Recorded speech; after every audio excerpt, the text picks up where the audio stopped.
अधूरी विदाई। राजस्थान के एक छोटे से गांव चंद्रपुर में एक हवेली थी, पुरानी, वीरान और डरावनी। लोग कहते थे उस हवेली में हर साल एक रात शहनाई की आवाज गूंजती है। उस दिन गांव में खुशी का माहौल था। ठाकुर साहब की इकलौती बेटी नैना की शादी थी। नैना बहुत सुंदर थी, गोरा चेहरा, बड़ी काली आंखें और होठों पर हल्की मुस्कान। लेकिन उसकी आंखों में एक अजीब सा डर था, जैसे उसे कुछ अनहोनी का एहसास हो। शाम ढलते ही बारात आई। ढोलन गाड़े, नाच गाना, रोशनी से जगमगाती हवेली। दूल्हा अर्जुन शहर से आया था। सब कुछ ठीक चल रहा था, लेकिन जब फेरे शुरू हुए, अचानक तेज हवा चलने लगी। दिए बुझ गए। मंडप का कपड़ा फड़फड़ाने लगा। पंडित जी बोले, यह शुभ संकेत नहीं है। नैना के कानों में जैसे कोई फुसफुसाया, तू इस घर से जिंदा नहीं जाएगी। नैना डरकर पीछे मुड़ी, लेकिन वहां कोई नहीं था। फेरे पूरे हुए। विदाई का समय आया। नैना रोते हुए गाड़ी में बैठी। बारात हवेली से निकल गई, लेकिन रास्ते में एक मोड़ पर अचानक घोड़ा बेकाबू हो गया। गाड़ी पलट गई। चीखें, खून और फिर सन्नाटा। सुबह गांव वालों ने देखा, पूरी बारात मरी पड़ी थी, लेकिन नैना की लाश नहीं मिली। बस उसकी लाल चूड़ियां टूटी हुई थी और पायल खून से सनी हुई। उस दिन के बाद से हर साल उसी तारीख को आधी रात में हवेली से शहनाई की आवाज आती है। रहस्यमयी दुल्हन। 20 साल बाद शहर से एक परिवार उस पुरानी हवेली में रहने आया। उनकी बेटी रिया की शादी तय हुई थी। गांव वालों ने मना किया, उस हवेली में शादी मत करना, वहां दुल्हन की आत्मा भटकती है।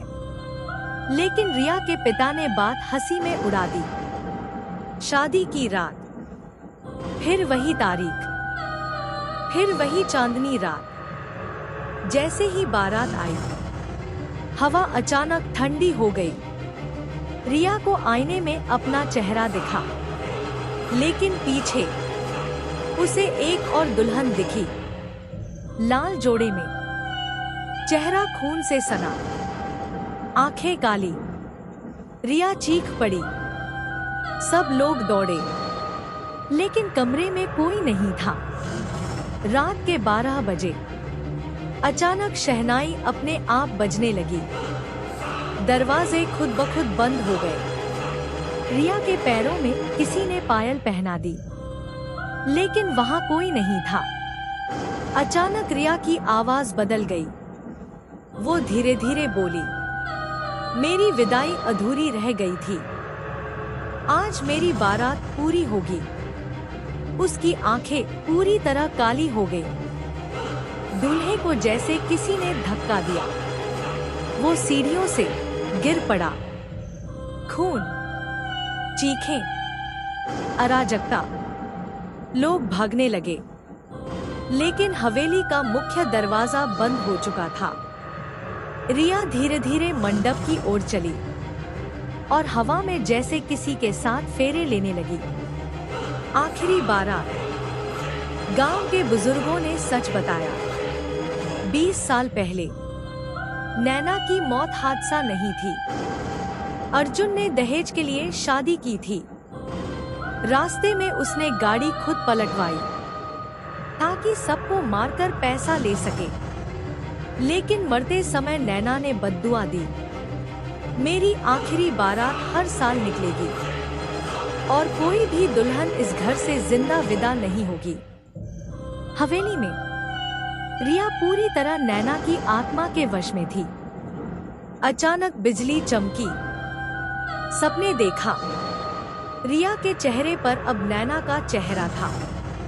लाल जोड़ा खून से भीग चुका था। वो चीखते हुए बोली, आज मेरी विदाई पूरी होगी। सभी बाराती साथ चलेंगे। अचानक मंडप में आग लग गई। लोग जलने लगे। चीखें पूरे गांव में गूंजने लगी। सुबह हवेली फिर से शांत थी।